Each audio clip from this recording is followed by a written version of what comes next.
नमस्कार, NTV news में आपका स्वागत है। मैं हूं साक्षी। पेश है प्रमुख हलचल। जिला कांग्रेस कमेटी के अध्यक्ष ज्ञान सिंह ने एक विज्ञप्ति जारी करके बहरी से हनुमाना मार्ग बंद होने पर भारतीय जनता पार्टी सरकार पर अदूरदर्शिता, लेटलतीफी और अकर्मण्यता का आरोप लगाते हुए कहा कि सैकड़ों गांव के आम जनमानस को भारी परेशानी का सामना करना पड़ रहा है। हनुमाना से बहरी और बहरी से हनुमाना जाने वाले लोगों को सीधी से गोल चक्कर लगाकर जाना पड़ेगा, जिससे समय और पैसे दोनों की बर्बादी होगी। भाजपा की सरकार प्रदेश में पिछले 18 वर्षों से सत्ता में है। उक्त जर्जर पुल की मियाद लगभग 10 वर्ष पूर्व ही समाप्त हो चुकी थी, लेकिन भाजपा सरकार की अनदेखी के चलते नए पुल का निर्माण नहीं हो सका और महज 3 वर्ष पूर्व जब पुराना पुल बिल्कुल टूटने की कगार पर पहुंच गया, तब नए पुल के लिए संविदा मंगाई गई। उन्होंने आरोप लगाते हुए कहा कि भाजपा सरकार की लेटलतीफी, स्थानीय भाजपा के जनप्रतिनिधियों की अनदेखी के चलते उक्त पुल के निर्माण का कार्य बहुत धीमी गति से चल रहा है, जिसके कारण पुल अभी तक अधूरा बना पड़ा हुआ है और जिस गति से उसका निर्माण चल रहा है तो ऐसा प्रतीत होता है कि आने वाले 2-3 वर्षों तक उक्त पुल का निर्माण नहीं हो पाएगा। जिला कांग्रेस कमेटी के अध्यक्ष ज्ञान सिंह ने मध्य प्रदेश शासन एवं जिला प्रशासन से मांग करते हुए कहा है कि सैकड़ों गाँव के लोगों और जिले वासियों की समस्याओं को देखते हुए निर्माणाधीन पुल के कार्य में गति लाई जाए एवं दिन रात कार्य कराकर उक्त पुल का निर्माण पूरा कर आवागमन सुलभ कराया जाए, जिससे आम जनमानस को आवागमन में होने वाली दिक्कतों से मुक्ति मिल सके।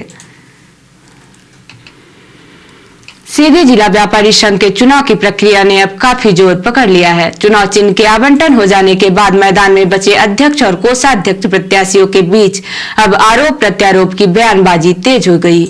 व्यापारी संघ के चुनाव में अध्यक्ष पद के लिए अब 2 उम्मीदवार मैदान में सामने हैं, जिनमें पूर्व अध्यक्ष लालचंद्र जी गुप्ता और उनके मुकाबले में खड़े हुए सुरेश गुप्ता के नाम शामिल हैं। 19 नवंबर को व्यापारी संघ चुनाव में अध्यक्ष पद के उम्मीदवार सुरेश गुप्ता ने अपने चुनावी कार्यालय में पत्रकार वार्ता बुलाई। पत्रकार वार्ता के दौरान सुरेश गुप्ता ने उनके मुकाबले में खड़े हुए उम्मीदवार लालचंद्र गुप्ता पर कई गंभीर आरोप लगाए थे। वहीं 20 नवम्बर को व्यापारी संघ सीधी के चुनाव में अध्यक्ष पद के प्रत्याशी लालचंद्र गुप्ता ने शहर के आधा सैकड़ा व्यापारियों की मौजूदगी में अपने चुनाव कार्यालय का फीता कटवाकर शुभारंभ किया। इस दौरान आयोजित पत्रकार वार्ता में व्यापारी संघ सीधी के चुनाव में अध्यक्ष पद के प्रत्याशी लालचंद्र गुप्ता ने अपने विरोधी चुनावी उम्मीदवार सुरेश गुप्ता द्वारा उनके ऊपर लगाए गए आरोपों का भी जवाब दिया। कहा कि चुनाव में अन्य प्रत्याशी भी मैदान में हैं, किंतु आपसी सद्भाव एवं प्रेम के साथ चुनाव संपन्न हो तो यह सभी के लिए बेहतर होगा। अनंत चुनाव नहीं है, ये भाईचारे का चुनाव है। कल सबको इसी सीधी शहर में ही रहना है। किसी से कोई बैर नहीं, कोई किसी से कोई द्वेष नहीं। जो लड़े हैं वो ही हमारे बीच के हैं, कोई दूसरी जगह से टपके नहीं है, हमारे बीच के हैं। वाणी की एक मर्यादा है और वाणी की मर्यादा को सबको पालन करना चाहिए। इतनी कटुता ना हो जाए कि उसको पाटने में फिर समय लगे। लालचंद्र गुप्ता ने कहा कि अध्यक्ष पद के प्रत्याशी द्वारा जो आरोप लगाए गए हैं उसमें जरा सी भी सच्चाई नहीं है। आज व्यापारी संघ का चुनाव हो रहा है और लगभग व्यापारी संघ का चुनाव 4 महीने से ये प्रक्रिया प्रारंभ है और आज कोई कहे कि हमको मालूम नहीं तो ये पर्चा गवा देगा। ये पर्चा आपके बीच है। जो माननीय प्रत्याशी, मैं नाम नहीं लेना चाहता, जो माननीय प्रत्याशी हैं उन्हीं का पर्चा है और आज वो ये कहें कि हमको चुनाव प्रक्रिया में मालूम नहीं है, ये दुर्भाग्यपूर्ण है। दोनों पर्चे अलग अलग तारीख के हैं। इसकी मैं कॉपी दूंगा आपको, जिसमें उन्होंने ये भी लिखा है, सुझाव भी दिया है और ये भी लिखा है कि उम्र 40 से 65 होनी चाहिए। खुद 68 साल के हैं, चुनाव लड़ रहे हैं। व्यापारी संघ का चुनाव व्यापारियों के हित एवं उत्थान के लिए हो रहा है। इस चुनाव का भाजपा एवं कांग्रेस सहित अन्य दलों से कोई वास्ता नहीं है। उन्होंने अध्यक्ष पद प्रत्याशी सुरेश गुप्ता व अन्य के आरोपों को खारिज करते हुए कहा कि नगर के व्यापारियों के लिए जो बन सका मैंने किया और आगे भी करता रहूंगा। आज लोगों को व्यापारी हित दिखता है। आज भाजपा कांग्रेस की बात होती है, यहाँ चेहरे आप देख लो, भाजपा के भी हैं, कांग्रेस के हैं, कम्युनिस्ट के भी हैं, जनता दल के। सीधी का व्यापारी संघ जब से नवलदास अध्यक्ष हुए तब से ये स्वरूप कभी नहीं बना कि कौन कांग्रेस कौन भाजपा, ये कभी नहीं आया। व्यापारी संघ, व्यापारी एक समूह में बटा रहा, एक समूह में बंधा रहा और एक समूह में सब मिलकर सब लोगों ने काम किया। मैं उनको कहना चाहता हूं कि मैं अपने कार्यकाल में मैं अध्यक्ष था। भारतीय जनता पार्टी में 30 साल रहा मैं, और 30 साल के बाद भारत सिंह जी का भारत होटल है, वो कांग्रेस में थे, और जब नाजायज उनका मकान गिरने लगा तो हम भारतीय जनता पार्टी प्रदेश कार्य समिति में थे और व्यापारी संघ के अध्यक्ष भी थे। मेरे पास खबर आई और लक्ष्मण सिंह ने कहा कि लालचंद भैया ऐसा ऐसा हो रहा है। मैं तुरंत वहां पहुंचा, और पहुंचने के बाद हमने कहा कि जितना जायज हो, जितना सरकारी हो उतना गिरना चाहिए, अधिक नहीं। उन्होंने कहा कि विजय मोबाइल एवं धीरेज सिंह की दुकान में आग लगने की घटना आज भी सबको याद है। चुनाव में सदस्यता से लेकर हर प्रक्रिया पारदर्शी है। आरोप लगाने की बजाय व्यापारियों के हित के बारे में सोचा जाए तो बेहतर होगा। मैं चुनाव नहीं लड़ना चाहता था, पर मुझे शहर के व्यापारियों द्वारा आपस में चर्चा करके अध्यक्ष पद का प्रत्याशी बनाया गया है। मैं किसी एक व्यापारी के कहने पर चुनाव मैदान में नहीं आया हूँ। अभी उदाहरण है, आप लोगों ने देखा होगा विजय मोबाइल संभवतः हिंदू संगठन में काम करते हैं, भाजपा का बिलान करते हैं। उनके आग लगी और वहां पहुंचने वाला मैं था, और 2 बजे रात तक वहीं निरंतर मैं खड़ा रहा और प्रशासन से मैंने बात की। इसके पहले भी धीरेज सिंह के यहाँ गांधी चौराहे में आग लगी। धीरेज सिंह कांग्रेस के थे, मैं भाजपा का था। भसीन और कलेक्टर से सबसे पहले मैंने बात की और मैंने उनको सुझाव दिया कि ये फायर ब्रिगेड के मत्थे आग नहीं बुझेगी, आप तो निगरी और बघवार से फायर ब्रिगेड बनाइए, वही कंट्रोल कर सकती है। विजय मोबाइल में आग लगी, मैंने 1 मिनट नहीं देखा कि कौन भाजपा कौन कांग्रेस। व्यापारी पहले है, बाद में भाजपा कांग्रेस है, और मैं खड़ा रहा। और वहां भी यही प्रशासन से, आज भी वर्तमान एसपी साहब यहाँ मौजूद है, मैंने उनसे बात की। मुजीबुर रहमान साहब थे, चले गए, उनसे आप लोग पूछिएगा कि मैंने बात की और मैंने वही सुझाव दिया, ये आप बुलाइए फायर ब्रिगेड, तभी आग कंट्रोल हो। तो मेरा ये कहने का मतलब ये है कि ये बाजार में कभी भाजपा कांग्रेस का चित्र नहीं था। राशि गमन के आरोप पर उन्होंने कहा कि शहर का हर व्यापारी इस बात को जानता है। कभी मैंने चंदा लिया नहीं, सहयोग के तौर पर कुछ कार्यक्रम हुए जिसमें सबकी सहमत शामिल रही है। बेहतर यह होगा कि मर्यादा में रहकर एवं भाषा शैली को ठीक कर चुनाव प्रक्रिया पूर्ण हो, तो यह ज्यादा उचित होगा। अगर मेरे ऊपर आरोप है मैं गलत हूं, तो मैंने कार्यक्रम 82 से लेकर युवा व्यापारी संघ के नेतृत्व में हम सब कार्यक्रम कर रहे थे। तो भैया 82 और अभी 2010 के बाद अभी आपको खबर आई कि मैंने इतना गमन कर लिया। रिकॉर्ड करो, रिकॉर्ड दिखाओ, प्रूफ दिखाओ। मैं तो सिर्फ एक ही रास्ता, न्यायालय के ऊपर भरोसा है।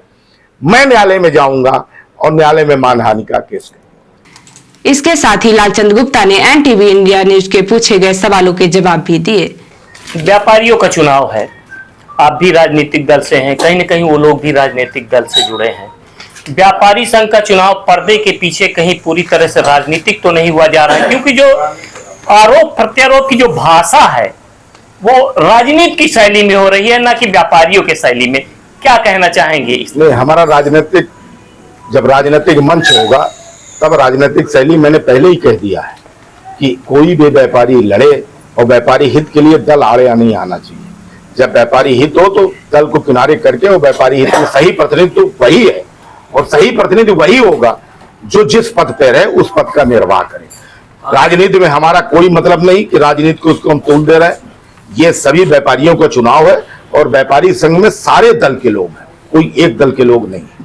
आरोप प्रत्यारोप से हट के मैं एक बात पूछना चाहूंगा, व्यापारियों के हित में आप भी लड़ रहे हैं, वो भी कह रहे हैं, व्यापारियों के लिए क्या विजन है? सीधी शहर के व्यापारी सुविधाओं से पूरी तरह से वंचित है, व्यापार में भी उनको काफी दिक्कतें हो रही हैं। चाहे छोटा व्यापारी को तो कहीं जगह नहीं है, उसको व्यापार करने के लिए जगह नहीं है।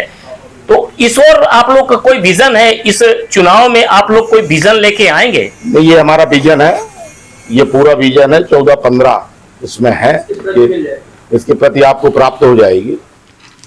इस मौके पर शहर के व्यापारी हजारी लाल गुप्ता, कन्हैया सिंह, लालजीत सिंह परिहार, देवेंद्र सिंह मुन्नू, विनोद मिश्रा, हरिहर सोनी, भीम कामदार, कमल कामदार, संतोष गहरवार, रोशन केसरवानी, अखिलेश मिश्रा, रिंकू, बाबू जेठानी, सतीश गुप्ता, रत्नीश सोनी, सौरभ सिंह, वीरेंद्र गुप्ता, राजेश नांदे, मयंक बत्रा, अशोक आनंद सेठ, मोहम्मद अमजद, अमित गुप्ता, संजीव जायसवाल, राकू कामदार, सुनील कामदार, सचिन गुप्ता सहित अन्य व्यापारी काफी संख्या में उपस्थित रहे।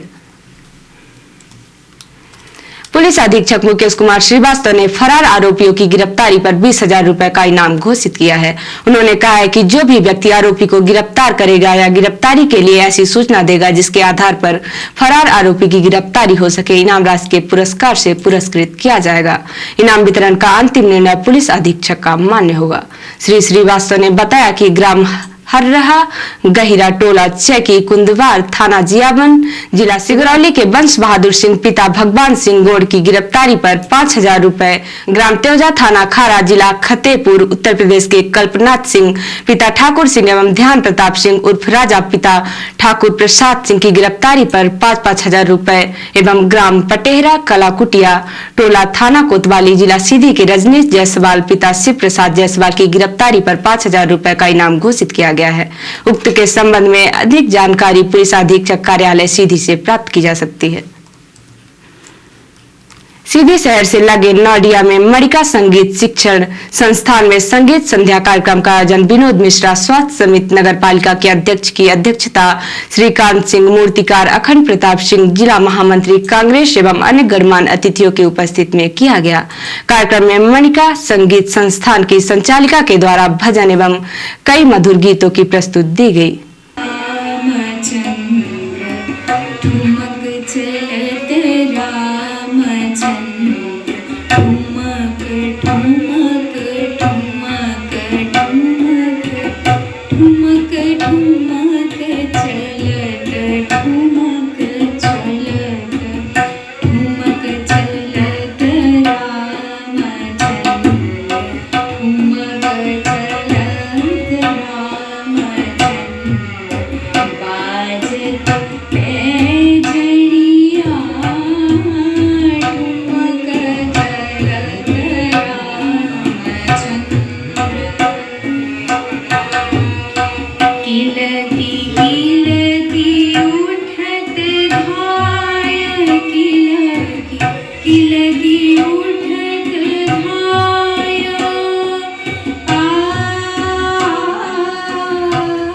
कार्यक्रम में सविता शुक्ला ने अपनी मधुर आवाज में भजन सुनाया। कार्यक्रम में प्रस्तुत सभी कार्यक्रमों की मौजूद लोगों ने खुले दिल से सराहना की।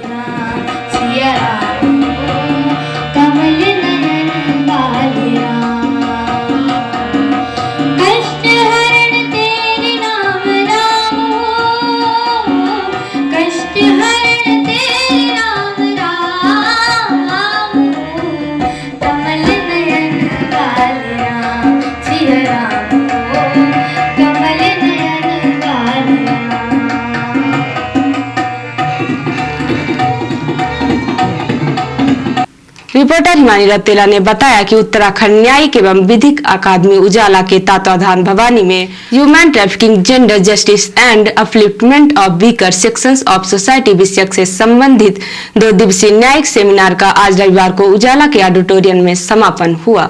2 दिवसीय सेमिनार में मानव तस्करी, लैंगिक न्याय, मानव तस्करी पर अंकुश से संबंधित अदालतों व विधिक प्राधिकरणों की भूमिका, बचपन बचाओ आंदोलन, प्रदत्त समता के मूल अधिकारों को रेखांकित, विचाराधीन मुकदमों, महिलाओं पर घरेलू अहिंसा, पोस्को आदि अपराधों को रोकने, मुर्दों पर गहनता से चर्चा व परिचर्चा की गई, जिसमें समाज के कमजोर तबके के जनमानस तक इन कानूनों को लेकर जागरूकता में कमी है, जिसके लिए आम जनमानस को जागरूक करने की जरूरत है। कार्यक्रम में जनपदों से भी माननीय जज अधिकारी वर्चुअल जुड़े रहे। सेमिनार में सुप्रीम कोर्ट के माननीय न्यायमूर्ति श्री एस राविंद्र भट्ट, माननीय श्री सुधांशु धूलिया, माननीय उच्च न्यायालय उत्तराखंड माननीय न्यायमूर्ति श्री विपिन सांघी, मुख्य न्यायाधीश माननीय उच्च न्यायालय उत्तराखंड माननीय न्यायमूर्ति श्री संजय कुमार मिश्रा, वरिष्ठ न्यायाधीश माननीय उच्च न्यायालय उत्तराखंड माननीय न्यायमूर्ति श्री मनोज कुमार तिवारी, माननीय उच्च न्यायालय उत्तराखंड माननीय श्री आलोक वर्मा, उत्तराखंड माननीय न्यायमूर्ति श्री आर.सी. खुलवे, रजिस्ट्रार जनरल विवेक भारती शर्मा, पूर्व जस्टिस यूसी ध्यानी, धनंजय टीगल, डीजीपी अशोक कुमार, उत्तराखंड विश्वविद्यालय लखनऊ की विषय विशेषज्ञ डॉक्टर प्रीति सक्सेना, श्री नितिन शर्मा, निदेशक उजाला कमांडर अशोक कुमार, आईजेएम बेंगलोर श्री रविकांत, शक्तिवाहिनी दिल्ली श्री धनंजय टिंगल, निदेशक बीबीए, डीआईजी पुलिस आनंद भर ने जिलाधिकारी धीराज सिंह गाब्याल, उधम सिंह, नगर जिलाधिकारी युगल किशोर पंत, एसएसपी पंकज भट्ट के साथ ही एनजीओ अधिवक्तागण, विभिन्न विभागों के अधिकारी आदि उपस्थित थे। और अब पेश है प्रादेशिक हलचल। राहुल की यात्रा में फिर बदलाव, 26 को पहुंचेंगे मध्य प्रदेश के महू प्रदेश में, 25 नवंबर से पड़ेगी कड़ाके की ठंड। मध्य प्रदेश विधानसभा का शीतकालीन सत्र 19 से 23 दिसंबर तक अधिसूचना जारी हुई। पंचायत राज्य मंत्री रामखेलावन पटेल ने पत्नी के नाम कराई थी सरकारी जमीन। कमिश्नर कोर्ट ने 30 करोड़ की भूमि को सरकारी घोषित किया। और एमपी के 5 जिलों में शीतलहर का अलर्ट। खजुराहो में 6 डिग्री पर आया पारा, 25 नवंबर से पड़ेगी कड़ाके की ठंड। और अब पेश है राष्ट्रीय हलचल। इंडियन आर्मी खरीदेगी 62,500 बुलेट प्रूफ जैकेट्स। आतंकियों की गोलियां इन्हें भेद नहीं पाएंगी। फारूक अब्दुल्ला का बड़ा बयान, बोले राम सबके हैं, केवल हिंदुओं के नहीं, कोई भी मजहब बुरा नहीं, इंसान भ्रष्ट होता है। गुजरात में पीएम मोदी बोले नर्मदा डैम प्रोजेक्ट को रोकने वाले कांग्रेस नेता के साथ पदयात्रा कर रहे। और British PM Rishi Sunak Ukraine पहुंचे, 50 मिलियन पाउंड के रक्षा पैकेज का ऐलान किया, कहा हम आपके साथ खड़े रहेंगे। तो ये थी आज की प्रमुख हलचल। नमस्कार।